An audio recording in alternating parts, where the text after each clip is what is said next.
The campus library always felt like a world of its own, quiet, golden lit, and dusted with the scent of old paper. To most students, it was just a place to study, but to me, Elena Hart, a 19-year-old literature major, it was the sanctuary where I first saw Professor Maya Sterling. Maya was known across campus as brilliant, sharp-minded, and a little intimidating. Her lectures on modern poetry filled the room long before she walked in, but the first time I saw her, she wasn't standing behind a podium. She was leaning against a shelf in the poetry aisle, flipping through a worn book. Her dark hair fell loosely around her shoulders, the late afternoon light softening her otherwise stern expression. I hadn't meant to stare. I just couldn't help it. Something about the professor's quiet elegance pulled me in. When Maya finally looked up, our eyes met just for a second, but long enough for me to feel my pulse skip. "Looking for something in particular?" she asked, her voice warm, not at all like the crisp tone she used in class. I swallowed. Yes. I mean, no, I'm just browsing."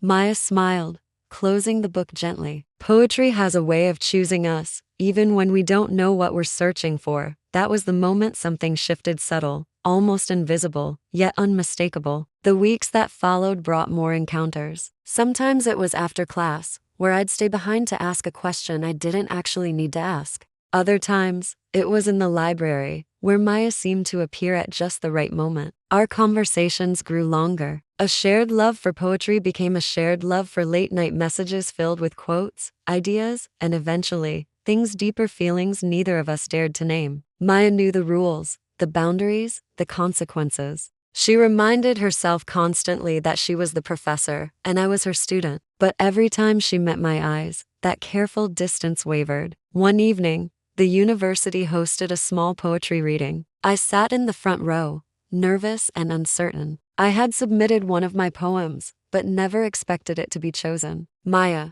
as one of the event organizers, sat at the judges' table. When I stepped onto the stage, my hands trembled. I wasn't afraid of the audience, I was afraid of reading something so personal in front of Maya. The poem was about longing, about the quiet electricity between two souls who meet at the wrong time. As I read, I saw Maya's expression soften. Her eyes didn't move away, not once. After the event ended and the crowd dispersed, Maya found me behind the curtains, still holding my paper. "That poem," she said softly, "was beautiful." I felt my breath catch. "It was about you."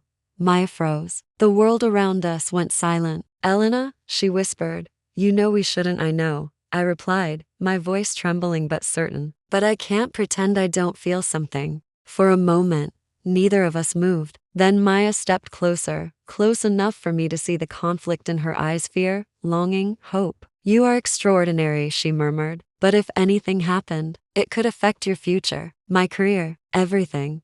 I nodded. "I'm not asking for anything dangerous, just honesty." Maya exhaled, the tension melting slightly. "Then the truth is, I feel it too." The confession hung in the air, fragile, warm, real. Days later, when we met again in the library, the atmosphere had changed. It wasn't forbidden, just delicate. Maya handed me a book. Inside it was a note written in elegant handwriting. "Some connections are too rare to ignore." I looked up. Our eyes met. Slowly, carefully, Maya reached out, brushing her fingers against my hand. It wasn't a kiss, not yet, but the touch held more meaning than any spoken word. We both knew the world outside the library would be complicated. There would be rules, risks, and decisions to face. But for now, in the warm, quiet glow of the poetry aisle, we allowed the moment to belong to us. A beginning, gentle and brave. A love story unfolding between the lines. Thanks so much for watching. If you enjoyed this story, don't forget to like and subscribe for more content like this. See you in the next one.